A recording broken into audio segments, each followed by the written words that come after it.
Si Kai ay isang payat at na bata na ipinanganak sa isang mundo kung saan may iba't ibang lahi tulad ng demons, goddesses, at mythical beasts. Lagi silang nagdidigmaan, sa isang malupit na digmaan na tinawag na Great War, nanalo ang sangkatauhan dahil sa isang legendary hero na si Sid. Ginamit niya ang kanyang kapangyarihan para aiselyo ang ibang lahi sa isang graveyard, para hindi na nila maabala ang kapayapaan at kaligtasan ng tao. Ngayon, si Kai ay nagtatrabaho sa isang ahensya na ang tungkulin ay bantayan ang mga graveyards na ito. Isang araw, nagbago ang kanyang buhay nang matagpuan niya ang sarili sa isang mundo kung saan natalo ang sangkatauhan sa Great War dahil hindi ipinanganak ang legendary hero. Ngayon, ang dragons at demons ang namumuno sa mundo. Kahit noon pa man, seryoso na si Kai sa kanyang trabaho. Habang nag-aaksaya ng oras ang kanyang mga katrabaho, siya ay nagbabantay sa sacred graveyard kung saan lahat ng ibang lahi ay nakatali. Pagkatapos niyang magsuri, bumalik siya sa truck kung saan sinabi ng kaibigan niyang si Ash na dapat siyang mag-relax minsan. Sabi ni Ash, nakasil na ang mga lahi ng daan-daang taon at wala pang nakatakas. Ngunit determinado si Kai, sinabing trabaho nila na siguraduhing hindi iyon mangyayari dahil kung mangyari man, maaaring magdala ito ng kamatayan at pagkawasak sa buong mundo. Tinatawanan pa rin ni Ash ang sitwasyon habang ang cute na babae na si Saki ay nagsabi sa kanya na huwag ibalik ang mga ito sa base. Pagdating nila sa ahensya, agad na pumunta si Kai sa training, habang si Ash naman ay tinatambakan. Si Kai ay sumabak sa laban-laban sa Mythical Dragon habang may babala sa speaker na nagsasabing ang paggamit ng Mythical Beast replicas para sa training ay pinapayagan lamang para sa mga Ash rankang officers.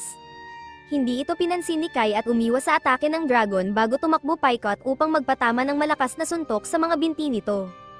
Sa kasamaang palad, hindi ito sapat, at naghanda ang dragon upang wasakin si Kai, na kinuha ang defensive posture. Ngunit pinatay ni Saki ang programa, pinapatay ang dragon.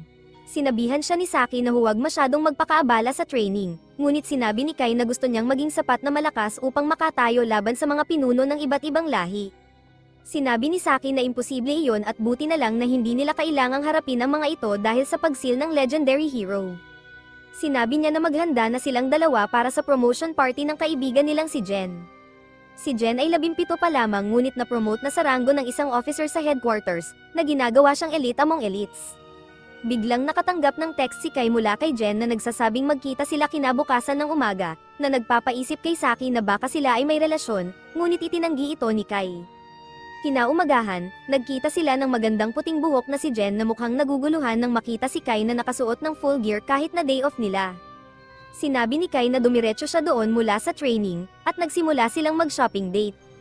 Habang naglalaan ng oras magkasama, naalala ni Kai ang panahon ng kabataan niya nang bumisita siya sa graveyard at nagkaroon ng bisyon ng mga halimaw at ang espada ng legendary hero.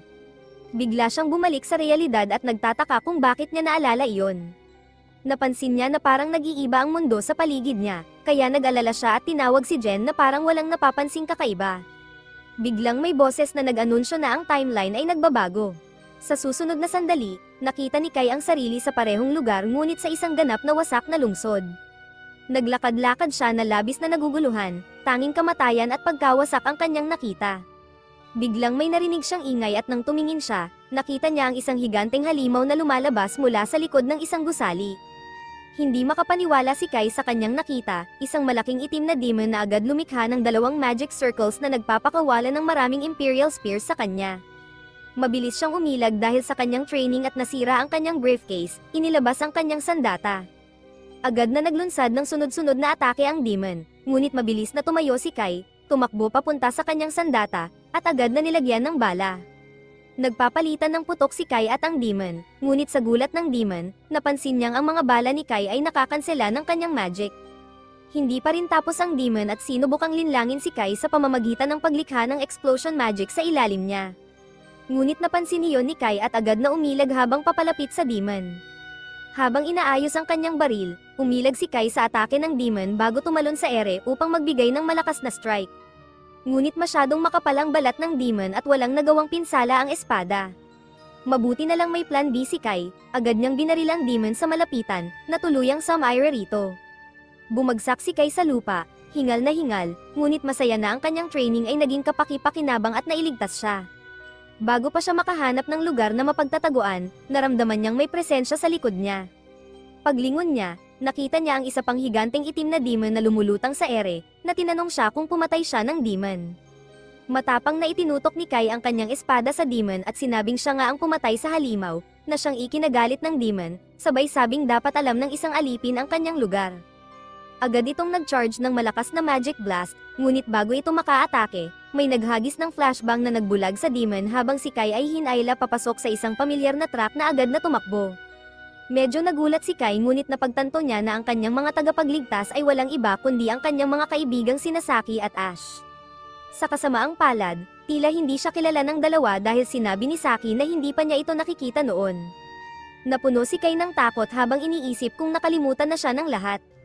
Sinubukan niyang ipaalala sa kanila ang kanilang panahon sa ahensya, ngunit sinabi ni Saki na walang ganong ahensya sa mundong ito at sila ay mga sundalo ng resistance.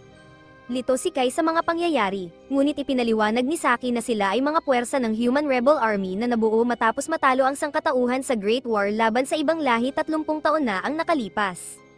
Sinabi ni Ash na mula noon, sinakop ng ibang lahi ang buong mundo at halos hindi na makaligtas ang mga tao, palaipat-lipat ng lugar para magtago. Habang naglalakad pababa sa isang subway, sinabi ni Ash kay Kai na kontrolado ng mga demon ang lungsod na ito, ngunit madalas na nagaganap ang mga labanan sa pagitan ng mga lahi para sa teritoryo at mga yaman. Napagtanto ni Kai na siya ay nasa isang post-apocalyptic na alternatibong mundo at nagtanong kung makakabalik pa siya sa kanyang sariling mundo at makikita pa si Jen. Pagkatapos ng ilang sandali ng paglalakad, binuksan ni Saki ang isang switch at biglang bumukas ang isang barricaded na pinto. Ipinapakita ang isang bagong syudad ng tao na itinayo nila sa ilalim ng lupa, na halos katulad ng syudad sa kanyang lumang mundo. Tila kalmado sina Saki at Ash sa kabila ng pagkalipol ng mga tao, ngunit may hindi tama para kay Kai. Tinanong niya kung bakit natalo ang mga tao sa Great War. Nagulat ng kaunti sina Saki at Ash, ngunit ipinaliwanag na ang ibang mga lahi ay umaatake ng sabay-sabay, ganap na pinapawi ang kanilang linya dahil halos lahat ng mga ito ay mas malakas sa pisikal kaysa sa mga tao. Bukod pa rito, bawat lahi ay may isang napakalakas na pinuno na namumuno sa kanilang mga hukbo at nagpaplano ng mga atake. Tinanong ni Kai ng diretsahan kung ano ang nangyari sa legendary hero na si Sid, ngunit sa kanyang gulat, tila hindi kilala ni Saki at Ash kung sino siya. Seryosong sinabi ni Kai na si Sid ang dapat na human hero na tumalo sa lahat ng ibang lahi at isinara sila, ngunit tumawa lang si Ash, sinabing kung totoo iyon, hindi sana sila nakatira sa mga subway ngayon. Biglang may narinig silang kaguluhan at hinayla siya ni Saki palabas, sabay sabi na dumating na ang kanilang Lord Commander at tagapagligtas ng sangkatauhan mula sa ekspedisyon nito sa ibang lungsod. Sa labis na pagkagulat ni Kai, ang commander ay si Jen na lumapit sa kanila habang sina Saki at Ash ay nagsilot. Sinabi ni Saki na walang anumang abnormalidad sa ibabaw, ngunit biglang tumingin si Jen kay Kai at tinanong kung sino ang taong ito dahil hindi pa niya ito nakita noon. Masakit ito para kay Kai na mahal si Jen, habang sinabi ni Saki na nakita lang nila ito mag-isa sa ibabaw at tila malabo ang kanyang alaala dahil wala siyang natatandaan tungkol sa mundong ito. Sinabihan ni Jen ang mga kasama niya na bantayan si Kai at lumakad na palayo nang hindi man lang siya tinitingnan. Sa wakas, nag-break ang katahimikan ni Kai at tinihil si Jen, sinasabing nag-shopping sila sa mall ilang sandali pa lang ang nakalipas at nagtanong kung paano niya siya nakalimutan. Humarap si Jen at malamig na sinabing wala siyang alam kung sino si Kai at maaaring napagkamalan lang siya. Tumalikod muli si Jen, na labis na nakasakit kay Kai. Sinubukan niyang habulin si Jen, sumisigaw na ipinangako nitong magiging pinakamataas na opisyal sa ahensya upang patunayan sa kanyang ama na siya ay isang malakas na babae. Ngunit bago pa siya makalapit, hinawakan ng isang pink-haired na opisyal na si Fo ang kanyang kamay. Sinabi ni Jen na pakawalan siya at muling umalis, hinayla ni Ash at Saki si Kai at sinabing magpahinga na lang siya dahil tila nalilito siya. Kinagabihan, binasa ni Kai ang kasaysayan ng mundong ito, at napatunayan na ang legendary hero na si Sid ay hindi kailanman ipinanganak sa mundong ito. Habang nagbabasa, nakita niya ang mga larawan ng mga graveyard sites at nagtataka kung bakit naroroon ang mga ito kung hindi sila nanalo sa digmaan. Kinaumagahan, tinanong niya si Ash tungkol dito, ngunit sinabi ni Ash na wala siyang alam sa sinasabing lugar ni Kai. Kinuha ni Kai ang mga susi ng truck mula sa kanya at nagsagawa ng sariling reconnaissance mission. Huminto siya bago dumating sa graveyard site at pumasok, at sa kanyang pagkagulat, nakita niyang bukas ang pangunahing pintuan. Pumasok pa siya at nakita ang legendary sword ni Sid na nakabaon sa lupa sa harap niya. Lumapit siya sa kumikinang na espada at hinawakan ang hawakan nito bago ito hilahin. Agad na mas lumiwanag ang espada at isang sinag ng liwanag ang tumama sa isa sa mga pader, na nagbukas patungo sa isang kakaibang lugar kung saan siya agad na na-transport. Siya ay agad na na-transport sa isang misteryosong puting lugar na walang laman sa kanyang paningin. Bigla niyang narinig ang isang boses na humihingi ng tulong, kaya sinundan niya ito. Sa kanyang pagkagulat, nakita niya ang isang batang babae na nakatali sa isang haligi na puno ng mga kadena. Ang babae ay tila isang kakaibang halo ng anghel at demonyo. Tumingin ito sa kanya ng malungkot, puno ng luha ang mga mata, at humiling na palayain siya mula sa mga kadena. Maingat na lumapit si Kai sa kanya, hawak ang espada. Muling humiling ng tulong ang babae at ipinakilala ang sarili bilang si Ren, pakiusap na palayain siya mula sa mga kadena na kumakain ng kanyang lakas at pumapatay sa kanya. Sandaling nag-isip si Kai, ngunit nagpasya siyang tulungan si Ren. Sinubukan niyang putulin ang mga kadena, ngunit walang gasgas ang espada. Kaya't sinubukan niyang barilin ito, ngunit hindi rin ito gumana. Nagtaka siya kung hindi sapat ang kanyang sandata at nagtanong kung ang gintong espada ng bayani ang maaaring makaputol sa mga kadena. Biglang kumislap ang espada at naging legendary sword ni Sid, na babalutan ng gintong liwanag. Muling lumapit si Kai sa mga kadena at walang pag-aalinlangan na pinalo ito. Napakalakas ng espada na naputol nito ang buong haligi kasama ang mga kadena. Nahulog si Ren sa lupa, ngunit sinalo siya ni Kai, maingat na tinitingnan kung okay lang siya. Pagdilat ng mata ni Ren, agad siyang lumipad palayo at nagsimulang sumigaw ng pangalan, sinasabing hindi pa siya natalo at hindi siya mabibiktima ng pandaraya ng sino mang magpapadala ng low-rank demon sa kanya. Tila nalilito si Kai, ngunit bigla siyang pinaputukan ni Ren ng magic blast na kanyang naiwasan. Napagtanto ni Kai na hindi nagbibiro si Ren at napakalakas nito. Bago pa man siya makapagpaliwanag, nag-charge si Ren ng malakas na magic blast at ipinadala ito kay Kai na may layuning tapusin siya. Nakatayo si Kai, gulat na gulat sa napakalakas na magic na dumarating, na pagtatanto na wala na siyang oras para umiwas sa atake. Naisip niyang ito na ang katapusan, ngunit nagpasya siyang subukan at pinagtataga ang blast gamit ang kanyang bagong espada. Sa pagkagulat ni Ren, nahati ng slash ni Kai ang magic blast, naganap na kinansela ang kanyang spell.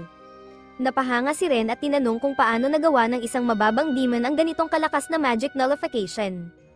Sinabi ni Kai na hindi siya demon kundi isang tao, ipinakita niya ang kanyang likod upang patunayan na wala siyang demonic wings o tail. Medyo kumalma si Ren at humingi ng paumanhin sa pag-atake, sinabing may galit siya sa mga demon. Lumapit si Kai at tinanong kung aling lahi siya kabilang, dahil hindi rin siya mukhang purong angel. Yumuko si Ren at sinabing ayaw niyang sagutin ang tanong na iyon dahil insecure siya tungkol dito, kaya iniwan ni Kai ang tanong. Tinanong niya kung alam ni Ren kung nasaan sila, ngunit sinabi ni Ren na nakipaglaban siya sa pinuno ng mga demon na si Vanessa nang siya ay nakulong dito. Nagulat si Kai at tinanong kung paano niya nagawang labanan ng pinakamalakas na demon ng ganun lang. Masayang ipinagyabang ni Ren na kaya niyang talunin ang buong hukbo ng mga demon ng mag-isa. Tumingin siya sa wasak na lupa sa likod ni Kai at sinabing malakas din si Kai dahil nagawa niyang maiwasan ang kanyang mga atake at hatiin ito sa dalawa. Sinabi ni Kai kay Ren na malamang dahil lang sa espada niya kaya siya malakas, ngunit bago pa siya makapagsalita ng higit pa, napansin niyang may portal na bumubukas sa likod ni Ren. Isang kakaibang kuko ang lumitaw mula sa madilim na bilog. Ang kakaibang demonyong nilalang na iyon ay nagsimulang magsalita ng walang kwentang mga salita bago umatake kay Ren. Agad na itinulak ni Kai si Ren upang iligtas siya, sinundan sila ng demon gamit ang kanyang kuko, ngunit nagawa ni Kai at Ren na maiwasan ang mga atake nito. Habang pinapanood nila, nagkolaps ang malaking haligi at naging abo. Tumakbo sila sa kabaligtarang direksyon, ngunit napansin ni Kai na lumikha ang demon ng isang magic portal at inilagay ang kanyang kuko dito, na lumitaw sa likod nila at hinuli si Ren sa ere habang siya ay sumisigaw. Sinubukang kumawala ni Ren sa pagkakahawak, ngunit hindi siya sapat na malakas habang ang ilang mga magic circles ay lumitaw sa paligid niya, handang pasabugin siya. Sa takot, pinanood ni Kai ang lahat at nagtataka kung bakit hindi siya makakilos kahit gustong-gusto niyang iligtas si Ren. Bigla niyang naalala na hawak niya ang legendary sword at nag-ipon ng lahat ng kanyang lakas ng loob bago tumalon papunta kay Ren at pinutol ang demonyong kuko sa kalahati. Napakalakas ng slash niya na naputol din nito ang realidad na kanilang kinaroroonan. Nabigla ang demon sa pagkakita sa legendary sword sa kamay ni Kai. Sina Ren at Kai ay nagawang tumalon sa maliit na butas at bumalik sa totoong mundo. Nabigla si Kai habang tinitingnan ng kanyang espada, na hindi na mukhang legendary sword. Bago pa niya maproseso ang nangyari, agad siyang niyakap ni Ren ng mahigpit. Napagtanto ni Kai na takot si Ren habang nagpapasalamat ito sa kanya sa pagsagip sa kanyang buhay. Sinabi ni Ren na ito ang unang beses na may gumawa ng mabuti para sa kanya. Ikinwento niya na hindi siya tunay na kabilang sa alinman sa mga lahi, at lahat sila ay tumanggi na tanggapin siya sa kanilang clan. Pinakamasama ang mga demons dahil sa kanilang matinding diskriminasyon at kalupitan, na siyang dahilan kung bakit siya nakipaglaban sa pinuno ng mga demons. Niyakap ni Kai si Ren pabalik habang napagtanto niyang pareho sila ng nararamdaman. Pareho silang hindi kabilang sa mundong ito, at kahit ang pinakamalalapit niyang kaibigan ay hindi naalala ang kanyang pag-iral. Sinabi ni Kai na sa kanyang timeline, nanalo ang mga tao sa Great War at kontrolado ang syudad, habang ang natitirang mga lahi ay isinelyo sa ilalim ng malalaking pyramids. Sa timeline na ito, tila nawala na ang kasaysayang iyon dahil kontrolado ng mga demons ang mga lungsod ng tao. Nagulat si Ren sa narinig at sinabing nananalo na ang mga tao sa digmaan, at nag-aalala ang mga demons dahil akala nila dumating na ang isang bayani. Agad na hinawakan ni Kai si Ren at tinanong kung tinutukoy niya ang legendary hero na si Sid, ngunit wala siyang ideya tungkol dito. Paglabas nila ng mga pyramids, biglang nawalan ng malay si Ren dahil sa pagod. Napagtanto ni Kai na sobrang pagod na si Ren, kaya't inaalalayan niya ito habang naglalakad sila. Sinabi ni Kai na dadalhin niya si Ren pabalik sa Human City, ngunit tila nag-aalinlangan si Ren dahil hindi siya nagtitiwala sa kahit sino maliban kay Kai. Pinapakalma ni Kai si Ren, sinasabing magiging maayos ang lahat at nangakong aalis silang dalawa kung hindi magustuhan ni Ren ang buhay sa syudad. Kinagabihan, nahiga si Kai sa kama, sobrang pagod, at inalala kung gaano kitakat si Ren sa bawat maliit na problema sa daan, na nagdulot ng kaguluhan. Mabuti na lang at naitago niya ang kanyang mga pakpak bago pumasok sa syudad, ngunit halatang halata pa rin siya dahil patuloy siyang nagtatago sa likod ni Kai. Minsan, muntik na siyang gumamit ng magic sa gitna ng syudad dahil inakala niyang inaatake siya ng isang tao na simpleng bomb-abati lang. Naalala ni Kai ang makulay na araw at sinubukang baguhin muli ang espada niya sa gintong talem nang biglang lumabas si Ren mula sa banyo, sinasabing nakakita siya ng ipis. Pagkatapos, sinabi niya na dati siyang naliligo sa malamig na mga talon at madalas magkasakit, ngunit kamangha-mangha ang maligamgam na tubig ng tao para sa paliligo. Masayang tumalon si Ren sa kama habang sinabi ni Kai na pareho silang galing sa isang alternate reality kung saan nanalo ang mga tao sa Great War dahil sa hero na si Sid. Tinanong ni Ren kung makakabalik pa sila sa realidad na iyon, ngunit wala namang masagot si Kai, kaya't nagpasya silang matulog na lang.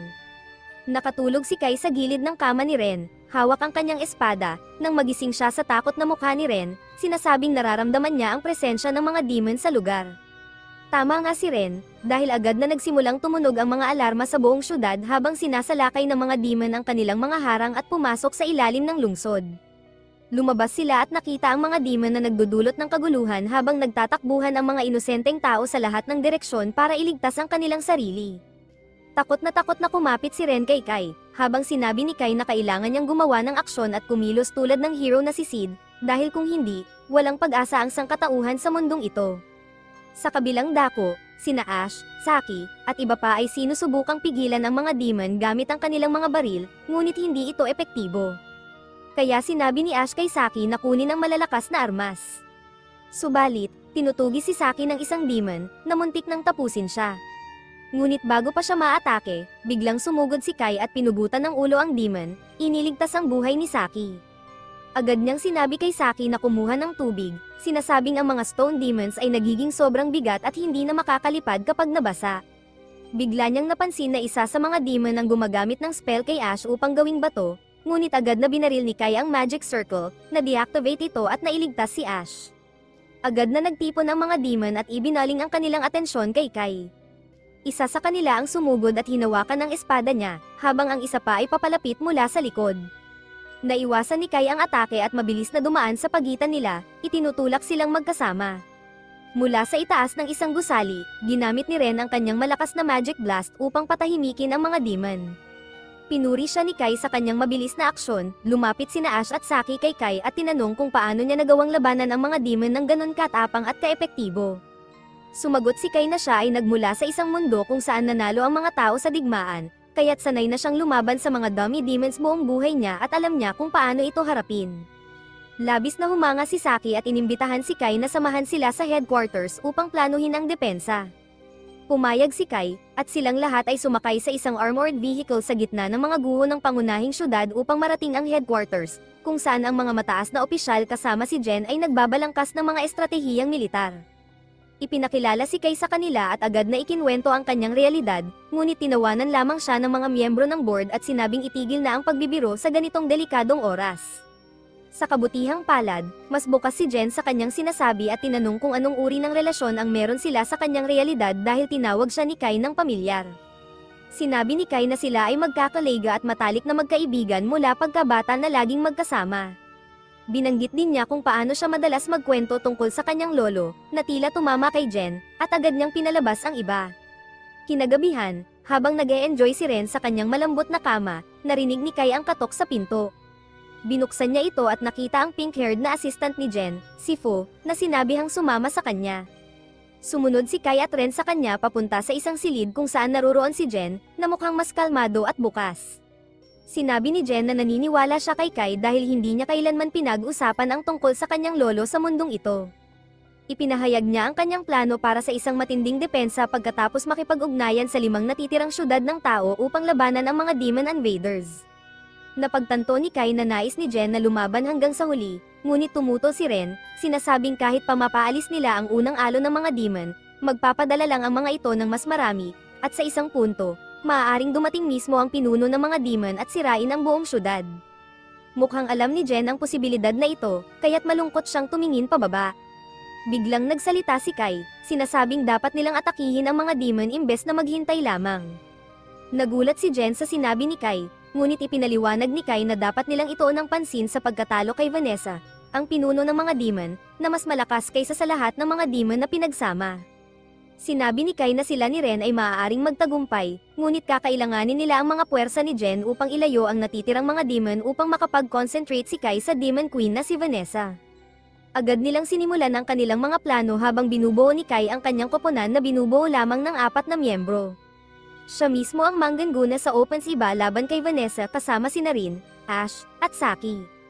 Habang nagmamaneho sila sa lungsod, nanginginig si Saki sa pag-iisip na haharapin nila ang pinuno ng Demon Army mag-isa.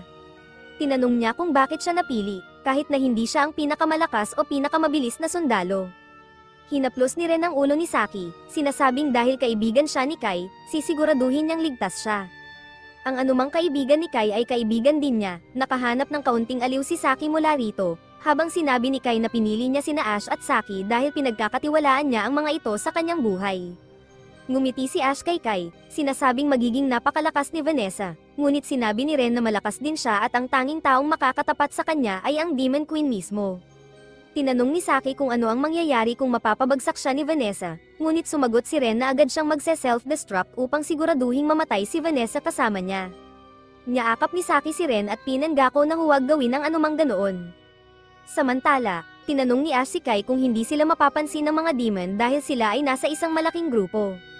Sinagot ni Kai na ang mga demon ay sensitibo lamang sa presensya ng magic, at dahil walang magic ang mga tao, hindi talaga sila mararamdaman. Di nagtagal, nakarating sila sa lugar kung saan nakahanda ang buong puwersa ng Opens Iba.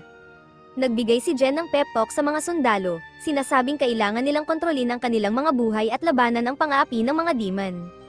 Lubos na na-motivate ang mga sundalo sa pagdinig na makikipaglaban ang kanilang leader kasama nila, at agad silang naglunsad ng pinakamalaking atake laban sa mga demon. Sa paglabas nila sa mga underground tunnels, nakita nila ang isang malaking bilang ng mga demon na nagmamasid sa lugar at lumilipad sa paligid upang maghanap ng mga kalaban. Ang malaking hukbo ng mga sundalo ng tao ay tiyak na nagulat sa kanila, at bagaman na alarma, sinubukan pa rin nilang lumaban. Hindi natitinag ang mga tao habang sumusugod sila sa mga demon, handang isakripisyo ang kanilang mga buhay. Nang sinubukan ng isa sa mga demon na gumamit ng ice magic upang harangan ang kanilang daan, agad na kinilala ni Kai ang pattern at binaril ang demon, na abala ang susunod na atake nito. Pagkatapos, sinaksak niya ang kanyang espada sa dibdib ng demon at binaril ito ng isang explosive bullet na sumabog at pinaira piraso ang demon. Bago pa siya makapagdiwang, tumingin siya sa itaas at nakita ang isang malaking bilang ng mga demon na lumalabas mula sa magic portals habang sinusubukan ng mga tao na magbigay ng suppressing fire sa kanila.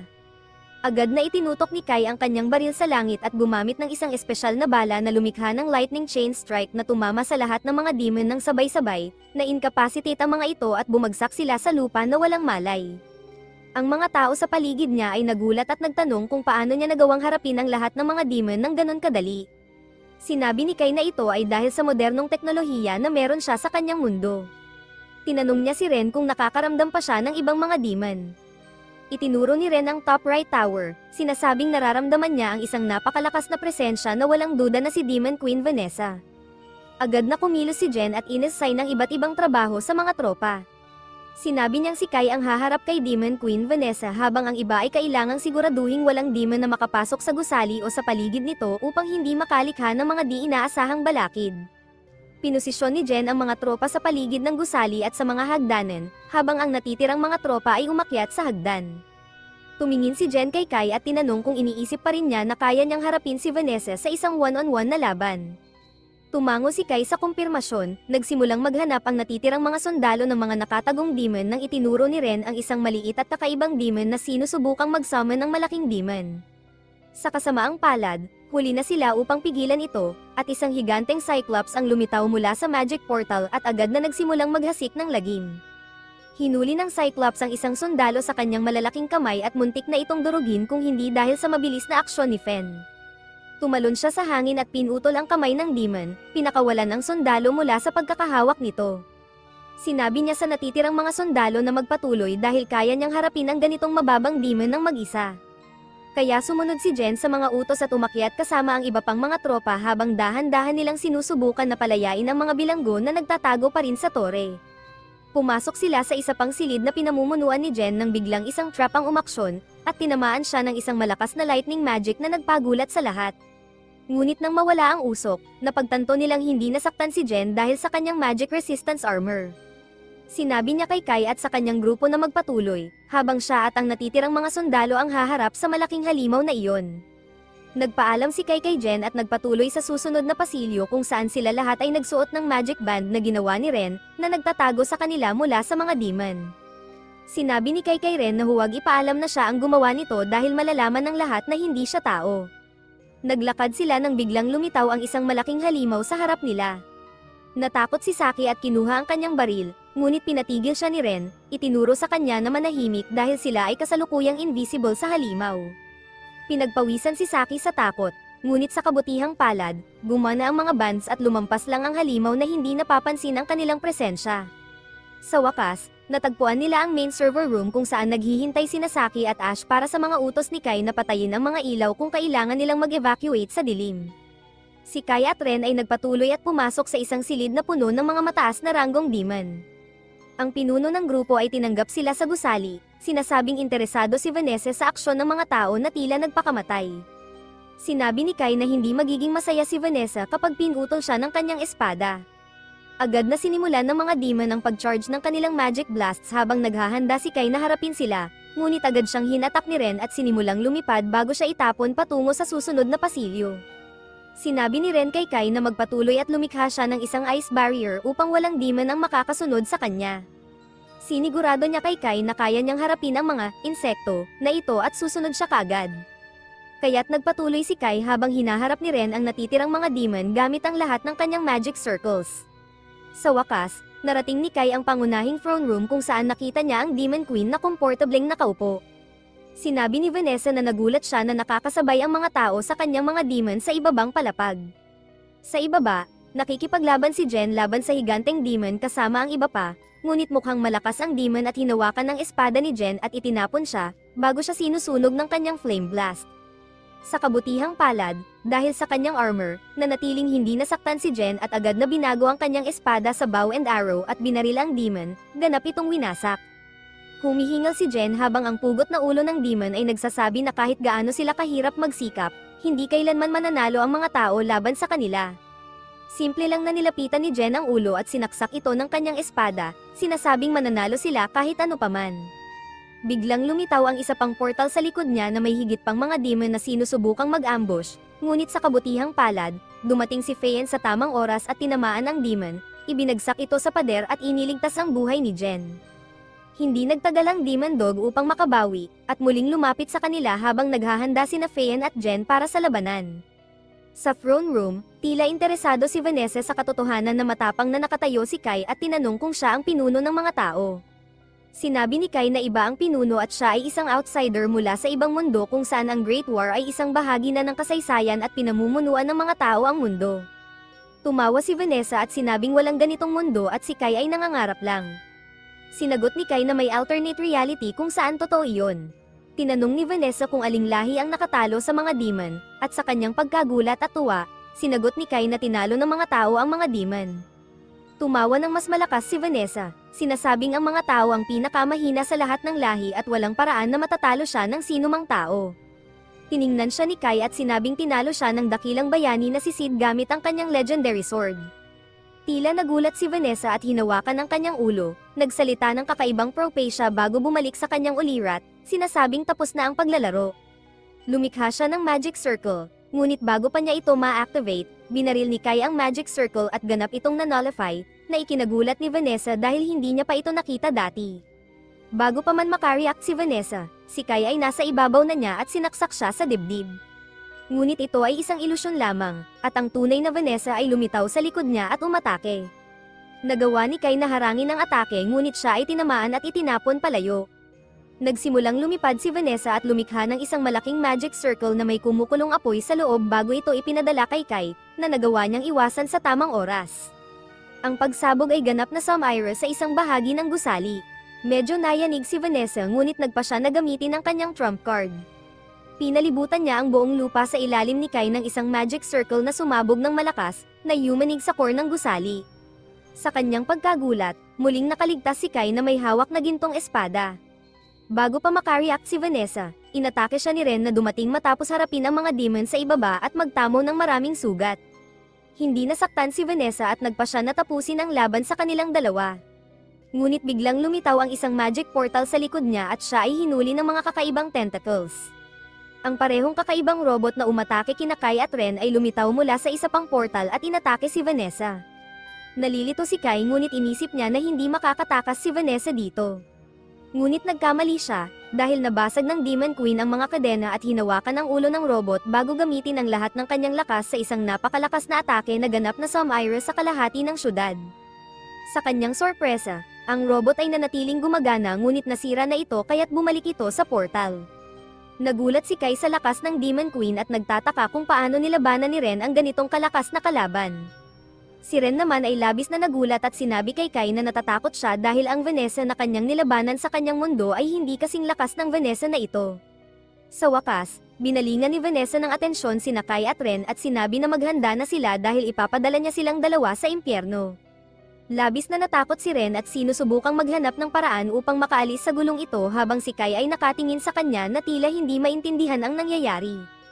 Nagdesisyon si Ren na ang tanging paraan para makaligtas si Kai ay kung isasakripisyo niya ang kanyang buhay. Agad siyang sumugod kay Vanessa habang sumisigaw si Kai na huminto siya. Hindi siya pinansin ni Ren at sinugod si Vanessa, sabay gamit ng isang magical barrier upang takpan sila pareho. Sumigaw si Ren kay Kai na tumakas na, ngunit ngumiti lamang si Vanessa, sinasabing si Ren ang pinakadakilang tanga sa mundo para isipin na mapipigilan siya ng mahinang barrier na ito. Madali itong binali ni Vanessa, at ang pagsabog ay nagtulak kay Ren papalayo. Bumagsak siya sa lupa na halos nawalan ng malay, nagdesisyon si Vanessa na tapusin na si Ren at lumikha ng isang magic circle. Ngunit sumigaw si Kai na huminto siya at nagsimulang tumakbo ng buong bilis patungo kay Vanessa dala ang kanyang legendary sword. Hindi man lang siya pinansin ni Vanessa at pinasabog siya gamit ang kanyang explosion magic, tinapon si Kai sa isang pader at nagsimula siyang damyugo mula ulo hanggang paa. Mahinang tiningnan ni Ren si Kai at nakita siyang duguan at walang malay. Sinubukan niyang tawagin si Kai, ngunit pinagtawanan siya ni Vanessa, sinasabing patay na ang lalaki at tinanong kung tatakbo ba siya na parang duwag o maghihiganti gamit ang kanyang mahina at pathetically weak na katawan. Sa pagkagulat ni Vanessa, nagawang tumayo ni Ren at napalibutan siya ng isang madilim na aura. Nagsimula ang kanyang mga sugat na maghilom, na ikinagulat ni Vanessa. Biglang sumigaw si Ren ng pangalan ni Vanessa na puno ng kalungkutan at galit. Napagtanto ni Vanessa na si Ren ay isang kakaibang halo ng lahat ng lahi sa mundo habang nagsisimula siyang magpatubo ng mga claws at magmukhang isang demonic beast. Bago pa makapagsalita si Vanessa, sumugod si Ren at nagpatama ng isang malakas na suntok na talagang nakasakit kay Vanessa. Hindi tumigil si Ren doon, patuloy siyang nagpatama ng sunod-sunod na suntok. Ngunit bago pa man siya matalo, nagawa ni Vanessa na hawakan ang isa sa mga suntok ni Ren at sinabi na kung sinubukan niyang gawin ito mula sa simula, baka nailigtas pa niya si Kai. Agad na sinubukang suntukin ni Ren si Vanessa gamit ang kanyang kabilang kamay, ngunit hinawakan din ito ni Vanessa at sinimulang gaslight si Ren, Pinaniwala siya na kasalanan niya ang pagkamatay ni Kai dahil hindi niya ibinigay ang kanyang buong lakas dahil natatakot siyang ipakita ang kanyang tunay na anyo kay Kai. Ngumiti si Vanessa, iniisip na gumagana ang kanyang taktika, ngunit bigla itong bumaligtad nang magdesisyon si Ren na wala ng halaga ang buhay niya at hinawakan si Vanessa, sinasabing dapat silang mamatay ng magkasama. Gumamit si Ren ng isang espesyal na sumpa sa kanilang dalawa na nagpagdugo sa kanilang buong katawan. Sinabi ni Ren na pareho silang mabagal na mamamatay sa pagdurugo. Nagsimula munang matakot si Vanessa, ngunit pagkatapos ay naging walang ekspresyon ang kanyang mukha.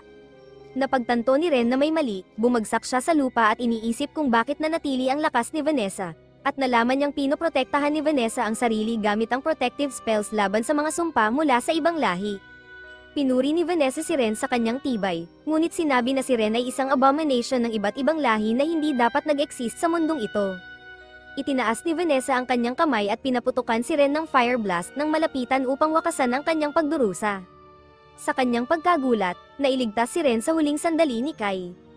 Hindi makapaniwala si Vanessa na buhay pa si Kai dahil walang tao ang dapat makaligtas sa kanyang magic blast sa ganong kalapit na distansya. Sinabi ni Kai na ang kanyang espada ang tumanggap ng direktang tama, kaya't siya ay nakaligtas. Nagalit si Vanessa sa katotohanang ang mababang uri ng basura na ito ay nakaligtas sa kanyang spell at sinimulan niyang tawagin ang mga tao na isang bungkos ng mga talunan. Sinabi niya na ang bawat ibang lahi ay may mga pinuno na napakalakas at karapat-dapat tawaging mga bayani, ngunit ang mga tao ay walang tunay na malakas na pinuno na maaaring tawaging bayani at katumbas ng kanilang lakas. Sinagot siya ni Kai na maaaring wala silang bayani, ngunit mayroon silang espiritu ng sangkatauhan na tumutulong sa kanila na lumaban kahit na gaano kataas ang mga balakid. Sinabi niya na magiging bayani siya ng sangkatauhan kung kinakailangan at hinamon si Vanessa sa isang duelo. Galit na galit si Vanessa at ginamit ang kanyang dark magic upang mag-summon ng isang buong meteor sa kanila, ngunit agad na ginamit ni Kai ang kanyang aerial sword strikes upang hatiin ang mga ito, ganap na sinisira ang kanyang magic. Agad na nagtipon si Vanessa ng lahat ng kanyang mana para sa isang malakas na atake, ngunit sa sandaling iyon, pinatay ni Ash ang supply ng kuryente sa gusali. Napagtanto ni Vanessa na si Kai ay isang tao na walang magic kaya hindi niya ito maramdaman sa dilim, ngunit nakikita pa rin niya ang mahinang liwanag ng kanyang espada at inatake sa direksyon na iyon. Sa kanyang sorpresa, si Ren ang may hawak ng espada na madaling na-block ang magic, habang lumitaw si Kai sa likuran ni Vanessa. Naalala niya ang matinding pagsasanay na pinagdaanan niya araw-araw na humantong sa sandaling ito. Siniko niya si Vanessa sa likod habang ibinato ni Ren ang espada kay Kai. Bago pa man makabawi si Vanessa, nagpaalam si Kai at tinaga siya ng espada, hati ang katawan ni Vanessa. Bumagsak si Vanessa sa kanyang mga tuhod, unti-unting nawawala. Sa halip na sampain sina Ren at Kai, tila payapa si Vanessa. Nagsimula siyang magbalik tanaw at naalala ang pangalang Sid, kasama ang mga alaala na bumalik sa kanya. Sinabi niya kay Kai na hinulaan ni Sid na may isang tao na magbabago ng takbo ng kasaysayan at tinawag itong World Reincarnation. Upang maiwasang mangyari iyon, inilagay ni Sid ang kanyang espada sa mga pyramid sa ilalim ng proteksyon ni Vanessa, ngunit nawala ang kanyang mga alaala matapos mabago ang mga timeline. Naguguluhan si Kai at sinabing dapat magkaaway sina Sid at Vanessa, kaya bakit siya pagkakatiwalaan ni Sid? Sinabi ni Vanessa na ilang beses nga silang naglaban, ngunit may mas malalim na kapangyarihang nagbibigkis sa kanila lahat at kinailangan niyang humingi ng tulong kay Sid upang iligtas ang mundo. Hindi pa rin maintindihan ni Kai ang sinasabi ni Vanessa, ngunit sinabi ni Vanessa na hanapin niya ang taong nagbago ng mga timeline at sinabing isa ito sa mga ibang bayani. Pagkatapos, unti-unting naglaho si Vanessa, naging abo, habang hinahangad niya kay Kai ang swerte at sinabihan siyang iligtas ang mundo. Lubos na pagod si Kai, parehong pisikal at mental, habang bumagsak siya sa kanyang mga tuhod, nagtataka kung ano ang nangyayari sa mundong ito. Sinabi ni Ren kay Kai na kalmeyan ang sarili at binati siya sa kanyang nagawa dahil nagawa niyang talunin ang pinuno ng lahat ng mga demon. Kumalat ang balita na parang apoy sa mga pamayanan ng tao at nagdiwang ang lahat sa kanilang unang malaking tagumpay. Ang mga sundalong nasugatan sa labanan ay nagpapahinga ng mabuti, alam na ang kanilang mga sakripisyo ay hindi nasayang at ang sangkatauhan ay isang hakbang na mas malapit sa pagtupad ng kanilang pangarap. Si Ren at Kai ay nakatayo sa tuktok ng tore habang ang unang mga sinag ng araw sa umaga ay tumama sa nasirang lungsod, nagtataka kung kailan pa ito muling magmumukhang katulad ng dati bago ang digmaan. Sinabi ni Ren kay Kai na gusto niyang bumalik sa panahon kung saan nanalo ang mga tao sa digmaan dahil ang mundong ito ay napakatakot para sa kanya. Nangako si Kai na aayusin ang lahat ng bagay. Dumating sina Jen at Feyen sa tuktok ng tore, binabati si Kai sa malaking tagumpay na ito. Sinabi nila na hindi nila kailanman inisip na magagawang sirain ang mabagsik na Demon Queen ng mag-isa. Sinabi ni Jen na ngayong natanggal na nila ang banta ng mga demon sa lugar na ito, maaaring muling itayo ang lungsod sa ibabaw ng lupa sa dating kaluwalhatian nito at ang mga tao ay maaaring magsimulang mamuhay bilang malayang mga tao sa halip na mga pangalawang klaseng mamamayan at alipin. Tinanong ni Kai kung siya ba ang mangangasiwa ng konstruksyon, ngunit sinabi ni Jen na nasira ang lungsod bago siya ipinanganak, kaya't hindi niya talaga nakita kung ano ang hitsura nito. Dahil dito, iiwan niya ang gawain sa mga senior na miyembro ng board na nakakita ng lungsod noong ito'y nagniningning sa ilalim ng araw. Sinabi niya na mayroon siyang ibang mga plano dahil may 3 iba pang rehiyon sa mundo na kasalukuyang kontrolado ng 3 iba pang lahi habang ang mga tao ay lubos na inuusig. Ayon sa kanya, bawat isa sa mga rehiyong ito ay may maliit na grupo ng mga rebelde na nakikipaglaban-laban sa mga lahing ito upang tiyakin ang kaligtasan at kalayaan ng kanilang mga tao. Plano niyang tulungan sila sa pamamagitan ng pagsisimula ng mas malaking operasyon upang palayasin ang mga lahing ito mula sa rehiyon. Tinanong ni Jen si Kai kung maaari siyang sumama sa kanila, dahil kung wala siya, maliit lang ang kanilang tsansa laban sa mga bayani at pinuno ng mga lahing napakalakas at matatalino. Tumingin si Kai sa kanya at ngumiti, sinabing ang Jen na kilala niya sa kanyang mundo ay mas bata at mas mahilig magsaya kaysa sa kanya. Namula si Jen, ngunit lumapit si Kai at inabot ang kanyang kamay, sinasabing makikipaglaban siya kasama nila upang tuluyang manalo sa digmaang ito. Kinahapunan, hinarap ni Jen ang lahat ng mga sundalong tao at binati sila sa pagkapanalo laban sa mga demon, ngunit sinabi na hindi pa nila naipanalo ang buong digmaan upang tiyakin ang kanilang kaligtasan. Mas masigla ang mga tao dahil sa kanilang tagumpay at nangakong ibibigay ang kanilang puso at buhay para sa sangkatauhan. Habang nakikinig si Kai sa lahat ng ito mula sa malayo kasama si Ren, sinabi niya na dahil sa mundong ito, hindi ipinanganak si Sid upang iligtas ang sangkatauhan bilang bayani nito, siya mismo ang kukuha ng tungkulin at sisiguraduhing matutukoy nila ang may kasalanan sa pagbabago ng mga timeline at ibabalik ang lahat sa dati. Salamat sa panonood. Kung nagustuhan mo ang video na to, pindutin ang like at mag-subscribe. Please help me reach 100,000 subscribers. Gusto kong marinig ang mga saloobin nyo, kaya mag-comment lang sa ibaba. Samahan nyo ako sa exciting na journey na to. At huwag kalimutang pindutin ang notification bell para sa mga susunod na anime recap.